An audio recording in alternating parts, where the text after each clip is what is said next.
All right, it's Tuesday, and that means it's time for Tuesday tier rankings, where we go through and we look at every starting quarterback from week 3, and we put them into one of these 5 tiers based on their performance in week 3, and only week 3. Not anything before, not anything in the future. Just week 3 alone, we are looking at every starting quarterback and either putting him in the tier of great, good, fine, poor, or trash. Let's get to it, and I'm just going to get it out of the way first. Malik Willis with the Green Bay Packers. For what they needed from him against a defense that had been good in the first 2 weeks and what they needed him to do, I thought Malik was great. For what they needed from him, converting 3rd and 18s, 3rd and 15s, I thought he was great. Malik is a great guy. I have nothing but love and respect for Malik. I hated he had to do it to my team, to my guys, but I will give credit where it's due. Phenomenal job by Matt LaFleur as well. Green Bay is where quarterbacks prosper. Jared Goff in a win over Arizona. I thought Goff was good. I think Goff has been in the good category really every week, even when they lost to Tampa Bay. I think Goff was good. I mean, at some point, he's going to have to be great for them. But on Sunday, to beat Arizona, who looked worse than they did the previous week, good was good enough. Nothing wrong with being good, Jared Goff. Good. Caleb Williams, you know what? Caleb Williams was fine. I thought this was absolutely his most promising performance yet. Threw for a crap ton of yards. And I'm going to give him some grace because he is playing behind a horrible offensive line. And I know what it's like to watch your team's quarterback play behind a horrible offensive line. Yes, there were some turnovers. Yes, there were some missed opportunities. In spite of all the yards he threw for, they only scored 16 points. Had the opportunity to win this game. Couldn't make it happen, but he was fine, and I think that they've got to get that offensive line fixed. They're in a very similar situation to the Titans, even though Caleb Williams probably has more upside than Will Levis, but it's the same type of deal. Just no protection for their quarterback to even have a chance to just play quarterback. They've constantly got to, have a guy in their face as soon as the ball is snapped, but I thought Caleb was fine. Sam Darnold, I mean, my goodness. Are the Vikings for real? What a story he is. Sam Darnold was great again. I mean, this guy is just tearing it up every single week. It's one thing when they came out week 1 and they whooped the Giants. It was like, all right, okay. That was fine. But now they've beat the 49ers. They beat the 49ers and they freaking clobbered the Houston Texans. Sam Darnold looks great. And if he keeps playing like that, I don't know what they're going to do with J.J. McCarthy. Because, you might as well stick with this guy. He's been great every week. Joe Burrow. Can't believe the Bengals are 0-3, but I still thought Burrow was good. Burrow was good on Monday night against Washington.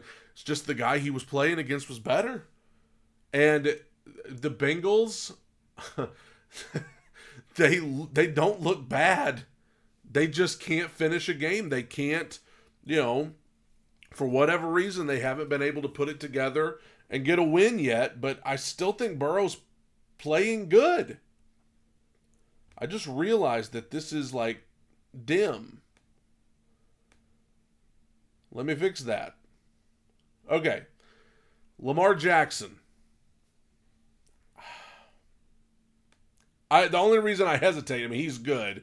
The only reason I had to think about it was because really it was my guy Derrick Henry that was really just a force of nature in that game, obliterating the Dallas Cowboys defense left and right. But Lamar was good. He did what he had to do. When you have a running back like that that's taken over a game, you do what you have to. You don't have to do too much. And Lamar was good. And the Ravens got their first win. Deshaun Watson, honestly, I thought Watson was poor against the Giants. I think that I mean, they got the win last week over Jacksonville, but I still just think he's not any good, and I think it's one of the worst contracts in the history of the NFL. I just don't believe in him at all. Justin Fields, I mean, you know what? Dang it, I thought Fields was great. I thought Justin Fields was great. And you don't think organization and coaching matters? I mean, Justin Fields in Chicago, he had no protection. He wasn't getting any better. He was regressing. He goes to Pittsburgh, and now they're 3-0, and he's getting better and better every week. He looks like a different guy. I mean, kudos to him. He's found a landing spot. Wonder if they'll try to trade Russell Wilson by the deadline. Dak Prescott, in a losing effort, I still thought Dak was good. I thought Dak was good, even in defeat. I mean, the Cowboys' defense is horrible. They're horrible. They don't really, I mean, they have CeeDee Lamb, obviously, but their run game is just, it is what it is.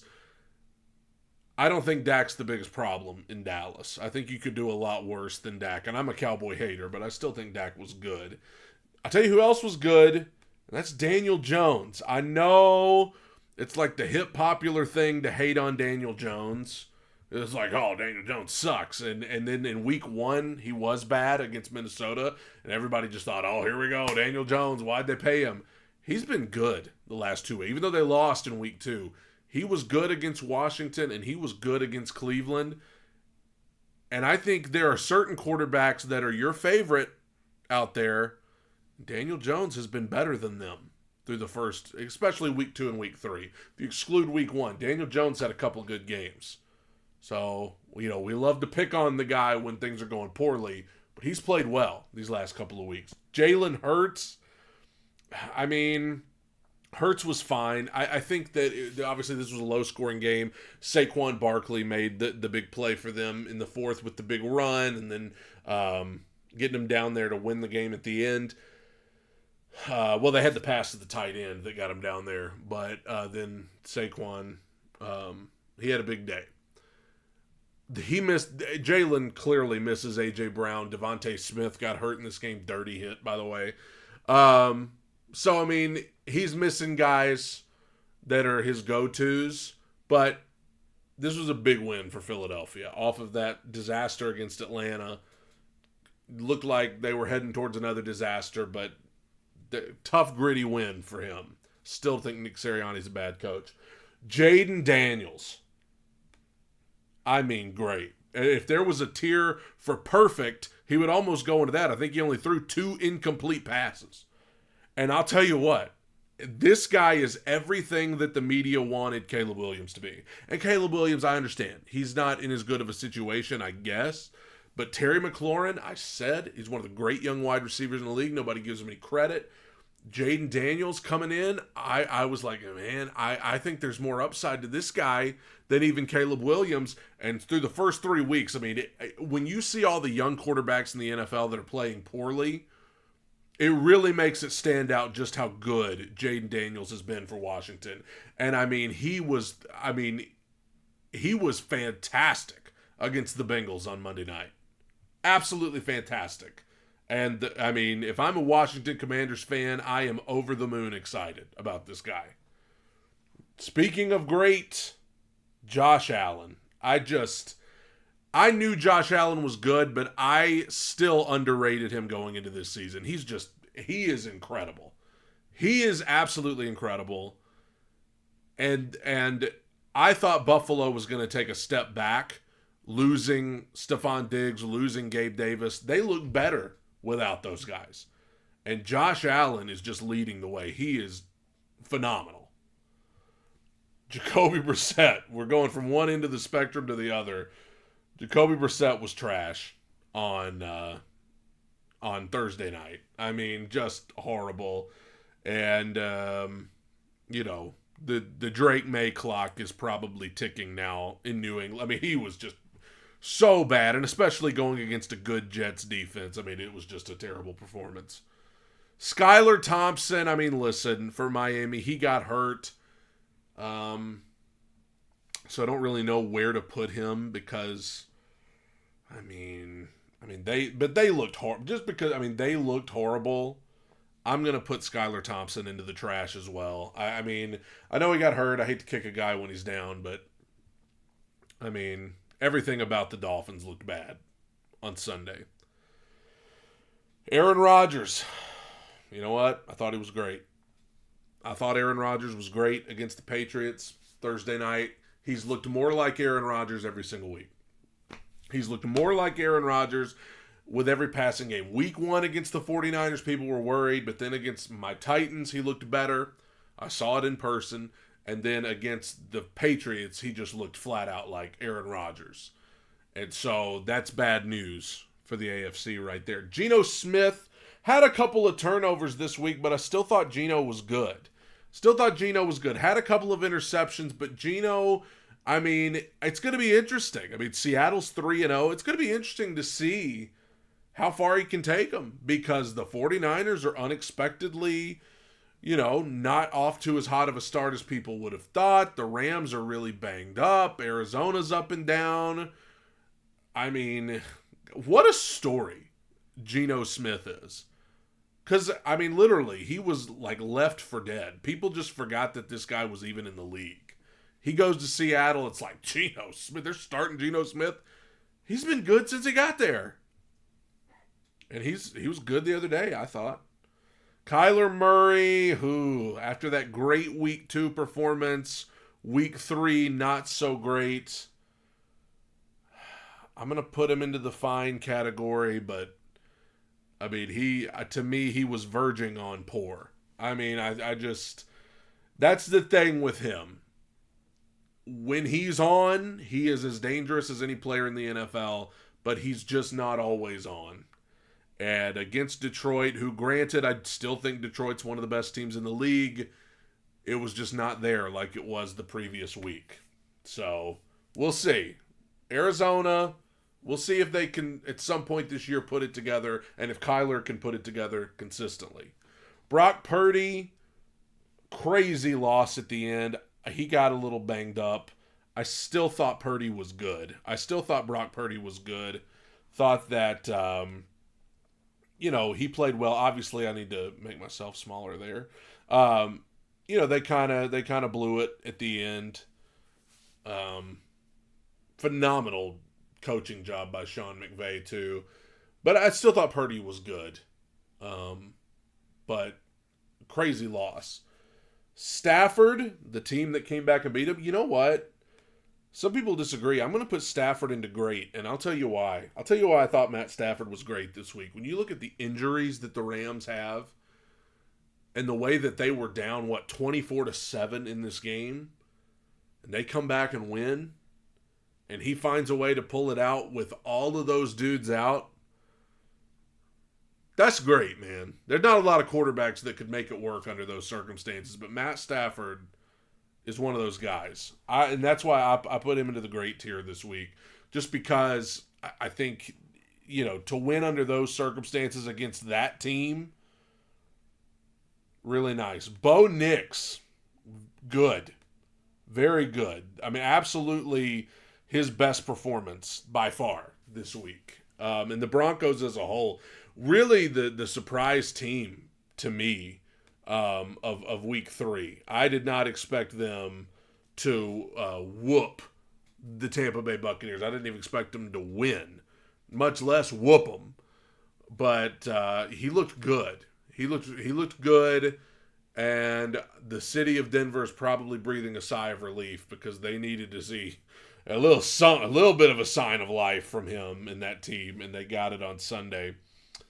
Justin Herbert, he got hurt. I'm going to put him into fine. I think he's been in fine every week. He got hurt. When he was in there, he was fine. This was their first loss of the year against what I guess is a good Steelers team now. So, yeah, I'm just going to put him in fine. He got hurt. I don't know the extent of his injury, how long he's going to be out, how much time he's going to miss, if any. But I know he went out Sunday. Mahomes, I put Mahomes into good. I thought Mahomes was good. People still say that The Chiefs get bailed out by the referees at times, but Mahomes, I just can't imagine that he'll ever be anywhere less than good on this list week after week. Gardner Minshew, that's the thing about Minshew. I'm gonna put him into poor. The thing about Minshew, I mean, yeah, sometimes he can pull that Minshew magic. I mean, he is the Ryan Fitzpatrick of the NFL today. Sometimes he can do some crazy stuff and win you games, make some really nice throws out of nowhere, and sometimes you're just like, what's going on? And that's what you get with Gardner Minshew. It's what you got with Ryan Fitzpatrick back in the day. And, losing to Carolina after what Carolina had been through for the previous 2 weeks, tough for the Raiders. Baker Mayfield, he had been so good the first 2 weeks. I'm going to say I guess he was fine. I mean, they got down early to Denver, and, man, they just... I don't know. I don't know if the Broncos are going to be able to keep it up. It felt a little fluky. Because the Broncos came out like a house of fire, and maybe the Bucs came out a little flat. I'm going to still say Baker was fine. I don't think he was like a disaster or anything, but by far his worst performance of the season so far. Kirk Cousins, I thought Cousins was still good. I mean, to follow up that great drive against Philadelphia where they come back to win the game, he had the Falcons in position to win. A lot of people think it should have been pass interference on the guy covering Kyle Pitts, but I mean, I still Cousins was making some nice throws. I think he's getting more comfortable at coming back from the injury. This was Kansas City, so it's hard to beat them, and so I still thought Cousins was good in this game. Sam Darnold, I saw the 14. Andy Dalton, listen, I thought Andy Dalton was great for Carolina. I mean, Carolina looked like a different team. And as a Titans fan, there are a lot of fans calling for the Titans to bench Will Levis and go to Mason Rudolph. And I said last week I thought it was stupid of the Panthers to bench Bryce Young and go to Andy Dalton. And my reasoning behind that was, with Andy Dalton, if he gets you to 6-11, 7-10, even 8-9, you're not going to make the playoffs. Now you have a worse draft pick, and you're probably parting ways with Bryce Young, and you're starting all over. Unless Andy Dalton does so great all year that you want to stick with him. But I understand the argument from the other side that says, you know what? If Bryce is clearly not ready, then it's in his best interest to not be in there right now because he's ruining his confidence. I get that.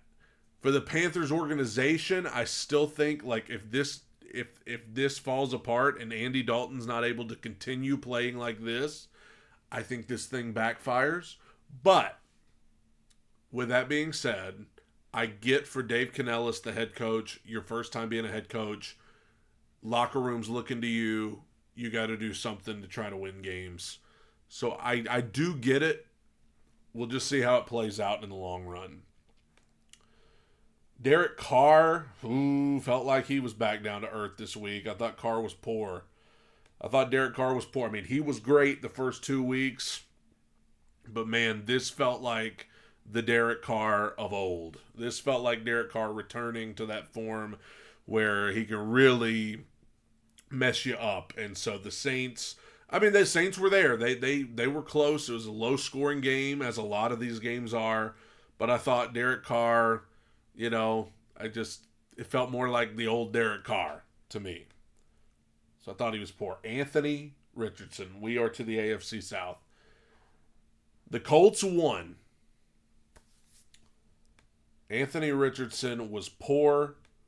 He threw an interception that if Will Levis threw that same interception, and he probably will, it would be on every headline as a joke, everybody laughing, everybody talking about what a disaster he is. I know the Colts won this game. Anthony Richardson has been bad. He has been flat out bad. And I know they won. I'm in no position to judge. My team's 0-3. But he's been bad. And it felt like they won this game by default. Now, Jonathan Taylor has been good. I will say that. Jonathan Taylor has been very good for the Colts. He's kind of carried them. Anthony Richardson threw that interception the other day that was so bad that it almost landed him in the trash.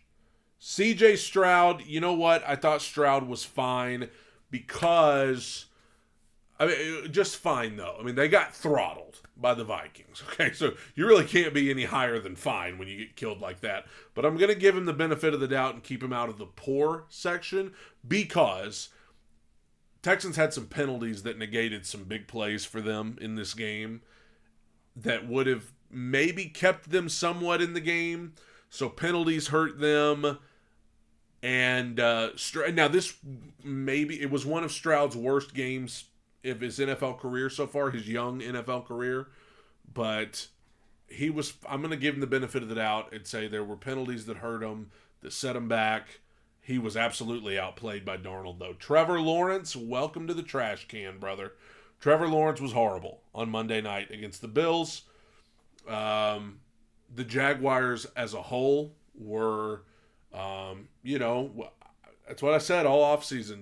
We were told the Jags, they're going to come in here and they're going to, Trevor Lawrence has gotten paid all this money and Gabe Davis and Christian Kirk and yada, yada, yada.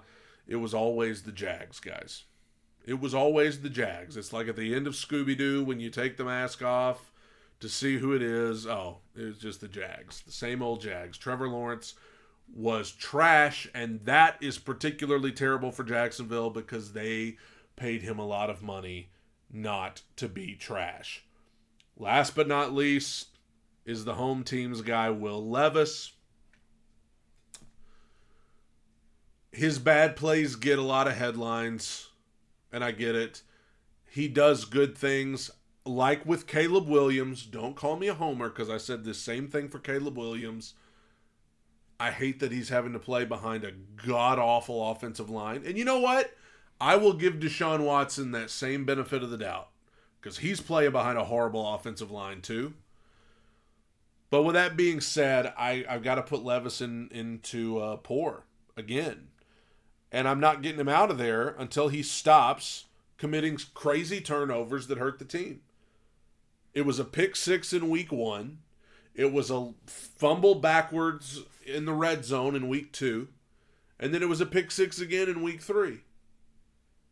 Until you can stop doing crap like that and holding on to the ball too long and missing open receivers, like I can't get you anywhere near anything above poor.